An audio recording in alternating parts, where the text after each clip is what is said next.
Seja muito bem-vindo, estamos aqui para uma aula sobre por que o casal briga. Então esse curso é para você que quer ter um relacionamento realmente feliz, que quer mudar a forma como você está se relacionando em casa. Então isso é possível, só que por muito tempo a gente nem sabia como é que isso era possível. E o que me preocupa nos últimos anos?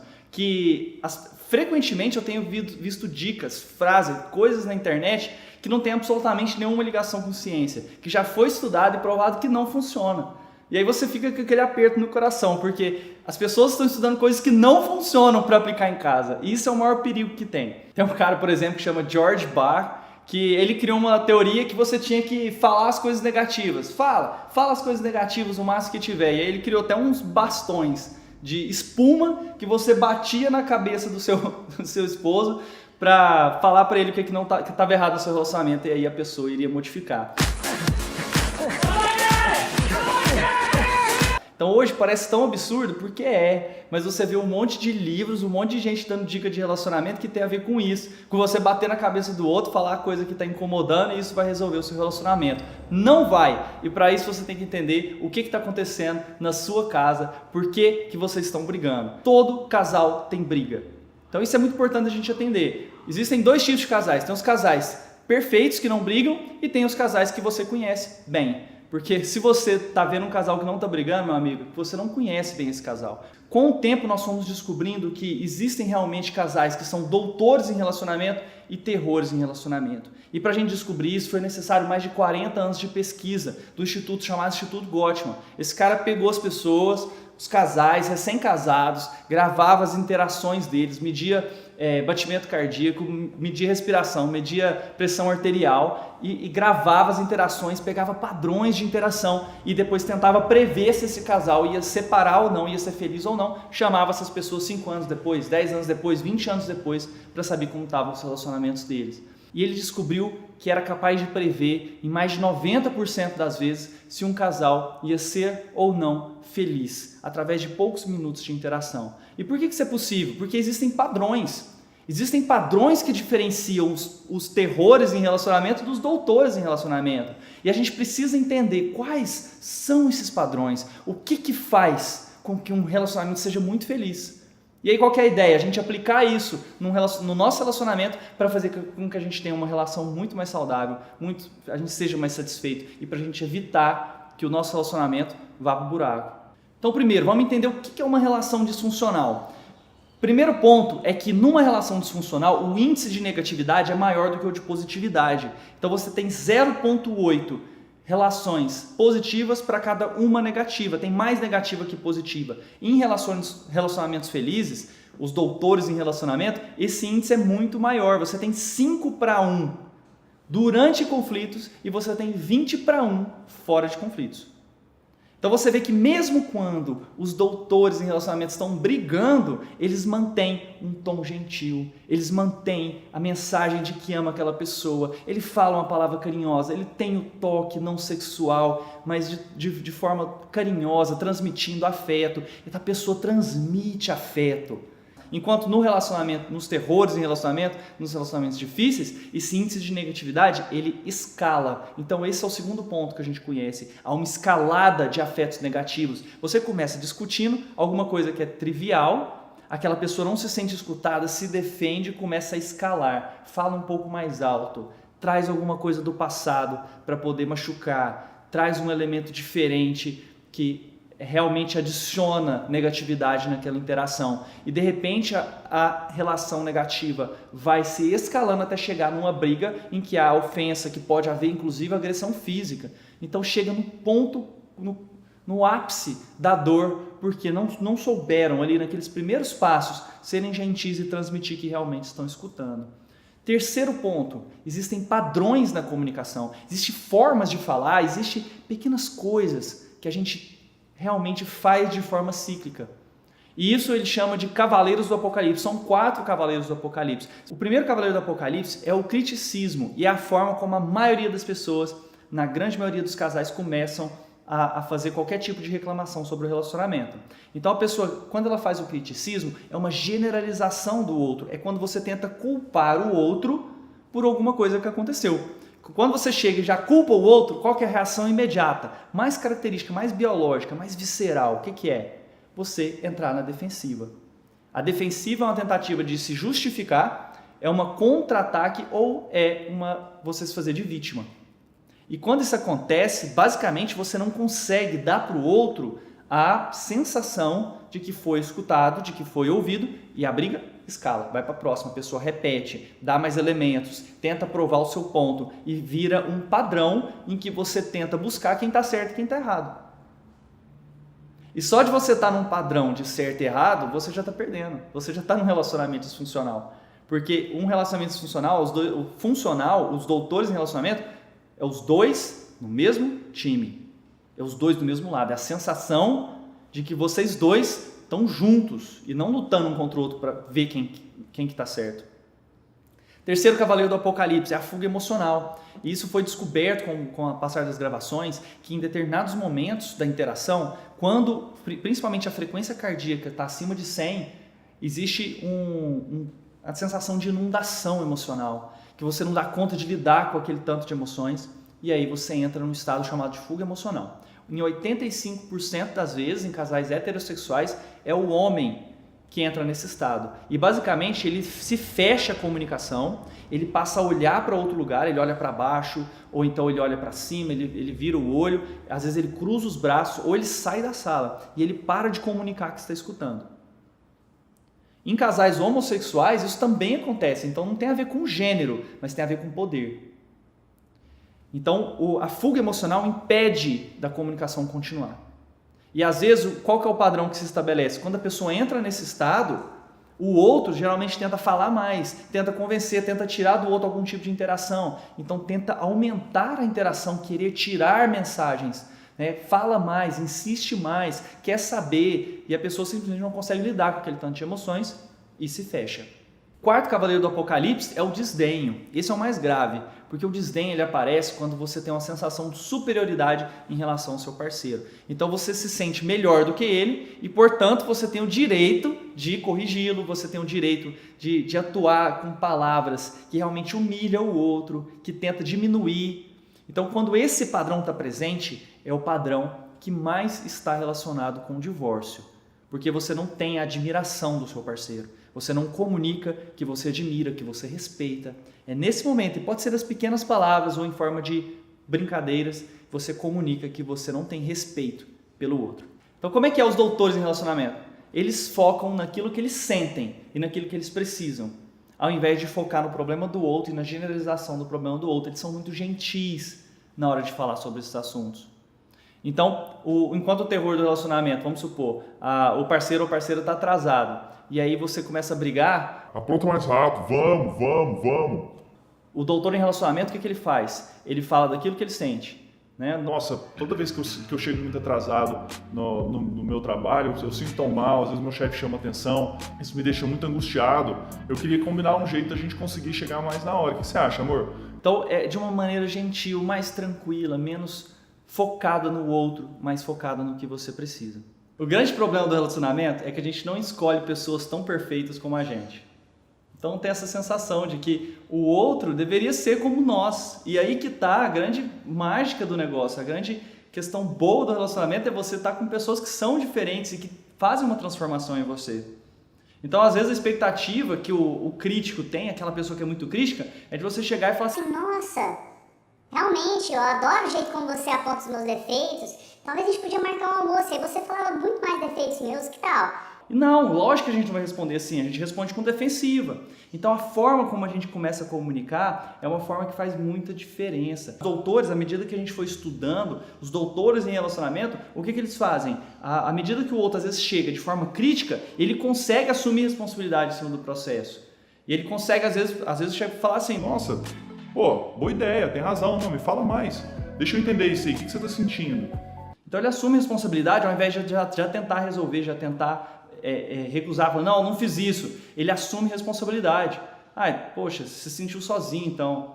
Não, entendi, me fala mais. O que você acha que eu faço então? É porque aconteceu isso e isso, e aí eu fiquei pensando nisso aqui. Mas como que você acha que eu posso agir da próxima vez? Então você assume responsabilidade, você se compromete, o outro se sente escutado. E a escalada do conflito ela é interrompida. A pessoa que tem o desdém, o que ela faz? Ela tem uma capacidade de escanear o ambiente sobre tudo que está errado, ela consegue compreender tudo que está errado e ela acha que a missão dela é apontar todos os problemas e dizer tudo que está errado, dizer tudo que precisa ser diferente. Enquanto nos doutores em relacionamento, geralmente a pessoa escaneia o ambiente pelo que está indo bem e ele demonstra gratidão pelo que está indo bem, pelo que é bem feito, pelo que a pessoa consegue fazer. Então, ao invés de alimentar aquilo que é ressentimento, a pessoa que é doutora em relacionamento, ela alimenta a grandiosidade através da gratidão, de se sentir realmente que o outro tem muito para mostrar. Então nós vamos ver agora um exemplo disso acontecendo na prática. Como é que é um casal brigando e eu vou apontar cada um dos cavaleiros do Apocalipse à medida que eles aparecem. Vamos lá? Mas vamos lá, vamos analisar a cena e ver essas 4 coisas acontecendo uma a uma. Vamos lá.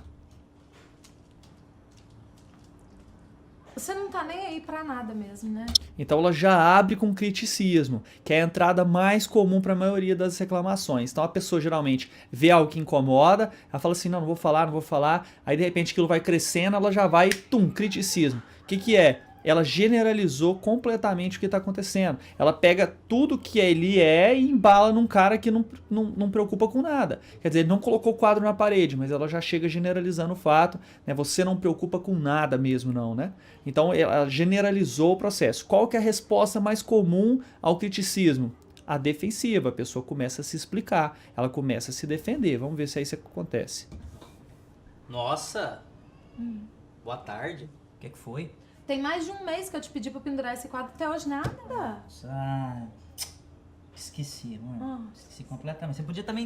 Você podia me lembrar, né? Então, veja que ele entrou com sarcasmo, né? Boa tarde. Quer dizer, ele já foi sarcástica, já usou o 4º cavaleiro do Apocalipse. E ali ele começa a entrar na defensiva, o 2º cavaleiro do Apocalipse.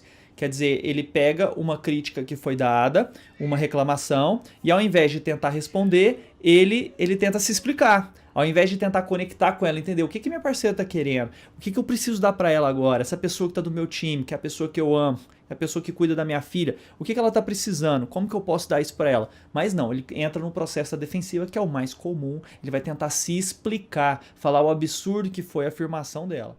O que mais que está acontecendo nos casais que têm são um pouco mais disfuncionais? Existem outros fatores que nós já descobrimos que estão relacionados a isso. Um deles é que, com o passar do tempo, você colocando os 4 cavaleiros do Apocalipse nas interações, a pessoa vai criando uma situação de não ter mais interesse pelo outro, de diminuição do interesse, é o grau de apatia. E a apatia é uma das coisas mais perigosas que tem no relacionamento. É quando você realmente começa a ter 2 vidas separadas, aquela solidão que te dá, mesmo quando você está a 2. Então a apatia é um dos sinais mais graves que nós temos no relacionamento e o resultado, frequentemente, de muito tempo convivendo com os 4 cavaleiros do Apocalipse. Outra coisa que acontece de maneira muito efetiva nos casais que são felizes são as tentativas de reparo. Então, no meio de uma interação, você tem, quando começa algum problema, alguma briga, um do casal faz uma tentativa de reparo, que é uma tentativa de voltar as coisas para o trilho. Isso pode ser através do humor, pode ser através realmente tentando encontrar no meio do caminho.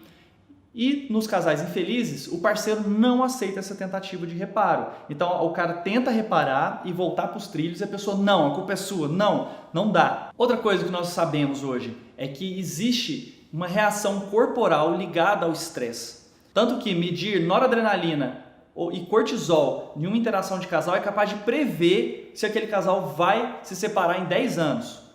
Então existe uma reação fisiológica de combate quando a gente está enfrentando o outro. E é isso que acontece às vezes no casal. Essa reação fisiológica é extremamente prejudicial para você e aumenta muito a chance de você entrar naquele estado de fuga emocional, que é um dos 4 cavaleiros do Apocalipse. Nos relacionamentos felizes, doutores em relacionamento, existe um sentimento basal positivo. O que é isso? Alguma coisa acontece no relacionamento e você sente que o outro estava com as melhores intenções por trás.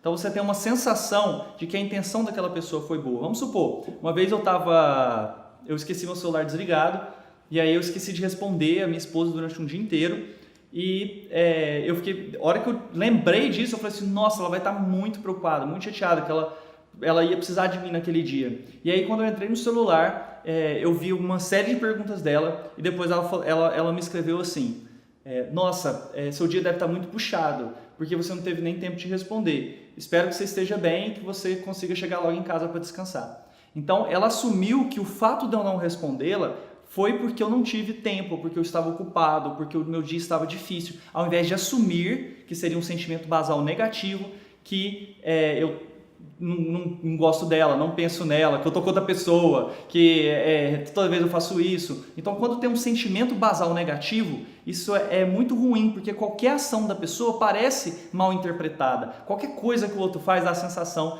de que realmente ele não se importa com você. Oitavo fator relacionado a por que os casais brigam é porque a gente tem uma dificuldade intensa de aceitar a influência do nosso parceiro. E nós estamos num relacionamento, o objetivo de um relacionamento é a gente ser diferente, a gente ser modificado, a gente crescer, a gente desenvolver. E frequentemente a gente se coloca impedindo isso. Nós nos comportamos como traves a esse desenvolvimento, a gente não deixa que o outro nos influencie. E principalmente os homens têm dificuldade com isso, ele não se deixa ser influenciado pela mulher, isso acontece com mais frequência. E essa falta de se dobrar, de encontrar no meio do caminho, faz com que você tenha uma sensação de que você não importa, que as suas ideias não importam, e isso realmente pode provocar uma sensação muito negativa. Então você vê que todos os casais eles já têm às vezes essas sementes, esses padrões, e o que acontece? Chegam os filhos. E com a chegada dos filhos, o que às vezes acreditavam que ia ser um conto de fadas, passa a ser uma história de bruxa. Porque a qualidade do relacionamento geralmente despenca. Então dá uma olhada nesse gráfico. Olha só como que a qualidade cai depois que os filhos nascem. E por que isso acontece em média? Porque esses padrões já existiam. Não é que o filho fez surgir problemas que não existiam. Esses problemas existiam. Esses padrões já existiam no seu relacionamento. Só que quando o filho chegou, de repente a privação de sono, todos os fatores relacionados à chegada do filho, fez com que isso ficasse muito mais importante, muito mais sério, muito mais grave. E aí o que acontece? Começa a vir o ressentimento e a mágoa. Com o passar do tempo, o ressentimento e a mágoa ele começa a aflorar, a aumentar, você acaba se ligando mais com seu filho, seu marido se sente mais distante, ou ao contrário, você não se sente mais amado pela esposa, se sente distante da sua filha, do seu filho, então você acaba se distanciando. Esse distanciamento gera o sentimento de apatia e depois o problema de divórcio. Então tem vários índices que mostram isso, um aumento do conflito, mais de 9 vezes no conflito, você tem uma mais negatividade, menos positividade na relação, uma queda na satisfação de 40% a 67%, existem índices mostrando 92% mais conflitos, e a gente chega ao índice de 12,5% dos casais estarem separados com 1 ano e meio de nascimento do filho. 8 vezes mais conflito conjugal, e você chega finalmente, 83% dos casais eles entram em crise. Então, quando eu me deparei, eu fiz psiquiatria, depois terapia de casal e de família, e quando eu estava no meu curso de terapia de casal e de família, eu comecei a reparar o efeito que tinha a chegada dos filhos, magnificando esses problemas, essas 8 coisas que eu narrei, que já eram problemáticas no casal, os filhos magnificavam isso e faziam com que isso fosse muito mais forte. Isso, simplesmente eu não conseguia lidar com a ideia de que o meu relacionamento, que eu era tão feliz, poderia ficar tão ruim depois que meus filhos nascessem. Eu não conseguia lidar com essa sensação de que realmente as coisas iriam piorar tanto. E eu comecei a debruçar nos estudos do que eu poderia fazer para isso não acontecer no meu relacionamento, que técnicas que eu poderia utilizar, quais que eram as principais causas desse problema que aparecia depois que os filhos nasciam. Então, como que eu poderia resolver isso para mim, no meu relacionamento? E aí a minha filha Clara chegou 4 anos atrás, e apesar do desafio que foi o primeiro ano, eu tenho certeza que eu saí com um relacionamento mais forte, que eu amo muito mais e admiro muito mais a minha esposa depois desse tempo, e que o nosso relacionamento cresceu e cresceu muito. E aí, com o passar do tempo, eu comecei a aplicar essas técnicas com os casais que eu atendi em terapia de família, e elas foram funcionando e foram trazendo resultado, e frequentemente as pessoas perguntando como que eu posso ter acesso a isso, já que o acesso à terapia é muito mais difícil, é um processo extremamente caro, que o tempo ele precisa de uma combinação do casal que é bem mais difícil de encontrar por ser em horário comercial. Então as pessoas começaram a pedir que eu trouxesse isso de uma maneira mais efetiva e mais eficaz para as pessoas. Então surgiu a ideia de criar o curso Quando 2 Viram 3, que é um curso realizado para relacionamentos depois que os filhos nascem. Bom, você está assistindo uma série de 3 vídeos. Hoje eu falei os principais fatores ligados à briga do casal, mas nós vamos ainda conversar no próximo vídeo sobre quais são os exatos fatores que provocam a piora depois que os filhos nascem e depois o que nós podemos fazer para você mudar essa história. Fica comigo, até a próxima. Grande abraço.